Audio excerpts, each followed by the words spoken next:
Kabar baru datang dari penyedia indeks saham global MSCI. Aturan yang selama ini membuat sejumlah saham Indonesia gagal masuk indeks kini dilonggarkan. Apakah ini menjadi angin segar bagi saham-saham konglomerasi tanah air? Peluang saham-saham Indonesia untuk masuk ke dalam MSCI Global Standard Index kini disebut semakin terbuka.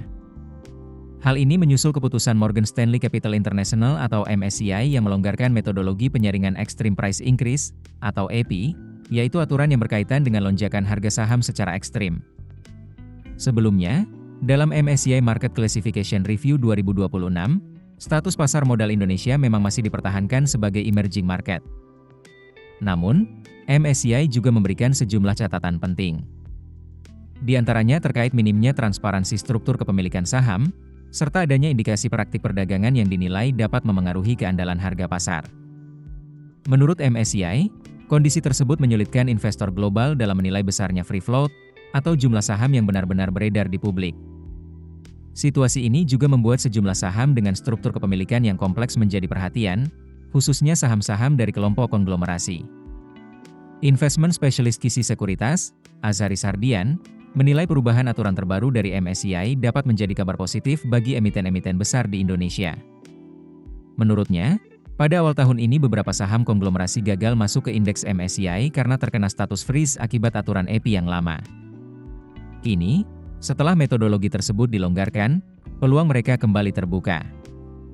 Namun, kesempatan itu tetap bergantung pada terpenuhinya syarat fundamental dan likuiditas yang ditetapkan oleh MSCI. Perubahan metodologi ini dikonfirmasi MSCI pada 17 Juli 2026 dan akan mulai diterapkan pada peninjauan indeks Agustus 2026. Dalam aturan baru, saham yang masuk kategori EPI tetapi memiliki Foreign Inclusion Factor atau FIF sebesar 0,75 atau lebih tidak lagi otomatis tersaring. Artinya, saham tersebut tetap dapat dipertimbangkan masuk ke MSCI Global Standard Index selama memenuhi persyaratan lainnya. Sementara itu, saham dengan nilai FIF di bawah 0,75 masih memiliki peluang, tetapi harus melalui proses evaluasi tambahan sesuai metodologi terbaru. Menurut Azharis, syarat FIF sebesar 0,75 menjadi faktor yang sangat penting. Nilai FIF yang tinggi menunjukkan bahwa porsi saham publik atau free float cukup besar sehingga saham lebih mudah diakses investor asing dan pergerakan harganya dinilai lebih stabil. Namun, tantangan terbesar justru berasal dari struktur kepemilikan emiten di Indonesia. Banyak perusahaan tercatat yang sebagian besar sahamnya masih dikuasai pendiri atau pemegang saham pengendali. Akibatnya, jumlah saham yang beredar di publik relatif kecil. Bahkan, menurut Azharis, masih banyak emiten yang belum sepenuhnya memenuhi ketentuan minimum free float sebesar 15%.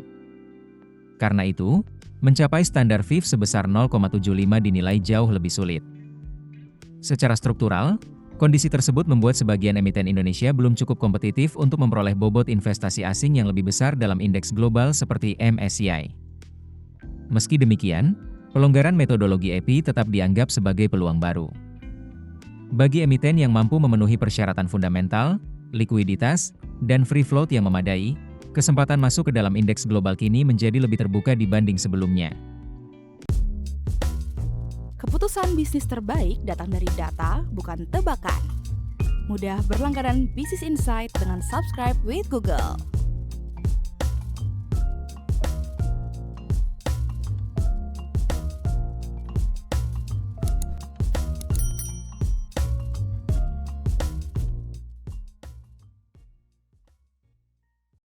Download aplikasi Kontan sekarang di App Store atau Play Store.